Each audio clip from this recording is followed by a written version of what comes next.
रात बिल्कुल अंधेरी थी। हवा जोर जोर से चल रही थी। बारिश रोहित की गाड़ी पर कहर बरसा रही थी। वो शहर से अपने गांव जा रहा था। अचानक तूफान आ गया, जिससे संकरी सड़क खतरनाक हो गई। उसकी रूह कांप उठी। वो सोच में खोया हुआ था कि अचानक उसकी गाड़ी रुक गई। इंजन बंद हो गया और वो अंधेरे में डूब गया। उसने गाड़ी फिर से स्टार्ट करने की कोशिश की, लेकिन कोई फायदा नहीं हुआ। रोहित फंस गया था। बिजली चमकी, जिससे आगे की सड़क रोशन हो गई। मूसलाधार बारिश में रोहित ने सड़क के किनारे एक छोटी सी आकृति देखी। वो एक छोटी लड़की थी, भीगी हुई और कांप रही थी। रोहित को चिंता हुई। वो उसे इस मौसम में अकेला नहीं छोड़ सकता था। उसने अपनी खिड़की नीचे की। अंदर आओ, उसने आवाज दी। उसकी आवाज तूफान में लगभग डूब गई। लड़की एक पल के लिए हिचकिचाई और फिर गाड़ी में आ गई। वो छोटी थी, मुश्किल से 7 या 8 साल की। उसके कपड़े फटे हुए और कीचड़ से सने हुए थे। उसके माथे से चिपके बालों ने बड़ी गहरी आंखों को ढक रखा था, जिनमें एक अजीब सी तीव्रता थी। वो कुछ नहीं बोली, बस आगे की ओर एक अजीब निगाह से देखती रही। रोहित ने बातचीत करने की कोशिश की, उसका नाम पूछा और वो कहां जा रही है। लड़की चुप रही। उसकी आंखें सड़क से हटी नहीं। रोहित को बेचैनी होने लगी। लड़की में कुछ अजीब था। उसकी खामोशी परेशान करने वाली थी। तूफान बढ़ता रहा और रोहित खुद को अनजान रास्तों पर गाड़ी चलाते हुए पाया। उसके मन में एक अजीब सा पूर्वाभास था। Gap 2S।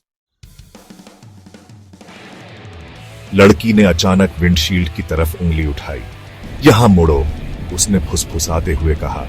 उसकी आवाज तूफान में मुश्किल से सुनाई दे रही थी। रोहित चौंक गया। ये एक कच्चा रास्ता था, जो अंधेरे में मुश्किल से दिखाई दे रहा था।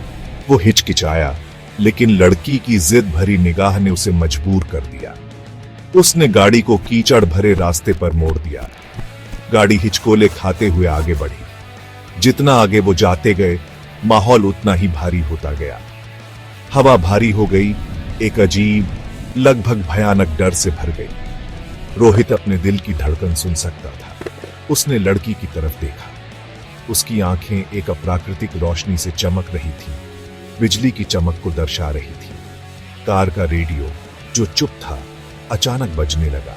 एक तेज, विकृत आवाज ने कार को भर दिया। आवाज से रोहित की रूह कांप उठी। उसने रेडियो बंद करने की कोशिश की, लेकिन वो बंद नहीं हुआ। लड़की भयानक धुन पर गुनगुनाने लगी। उसकी आवाज विकृत धुन की भयानक प्रतिध्वनि थी। गाड़ी अचानक जोर से झटका खाई, जिससे रोहित स्टीयरिंग व्हील से टकरा गया। इंजन बंद हो गया। इस बार रोहित को पता था कि उसे स्टार्ट करने की कोशिश करना बेकार है। वो फंस गया था। वो लड़की की तरफ मुड़ा। उसकी आवाज कांप रही थी। ये जगह क्या है? उसने पूछा। उसके मन में डर समा गया। लड़की के होंठ एक भयानक मुस्कान में बदल गए। हम लगभग पहुंच गए हैं, उसने फुसफुसाया। जैसे ही वे एक खुले मैदान में पहुंचे, तूफान थमने लगा। धीमी रोशनी में रोहित एक जीर्ण शीर्ण घर की रूपरेखा देख सका। ये एक छोटी सी पहाड़ी पर खड़ा था।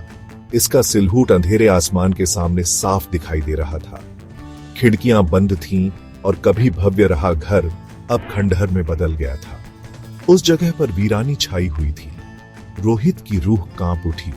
उसे ऐसा लग रहा था कि उसने ये घर पहले कहीं देखा है, शायद सपने में। लड़की ने कार का दरवाजा खोला और बाहर निकल गई। हम यहां हैं, उसने कहा।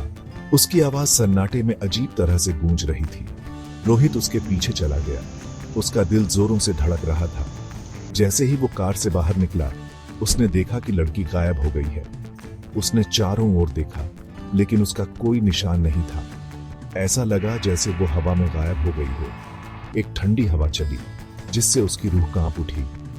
रोहित को एक अदृश्य लेकिन स्पष्ट उपस्थिति का एहसास हुआ, जो उसे देख रही थी। उसने घर की ओर एक कदम बढ़ाया। हवा ठंडी हो गई और एक घना कोहरा छा गया, जिससे आगे का रास्ता धुंधला हो गया।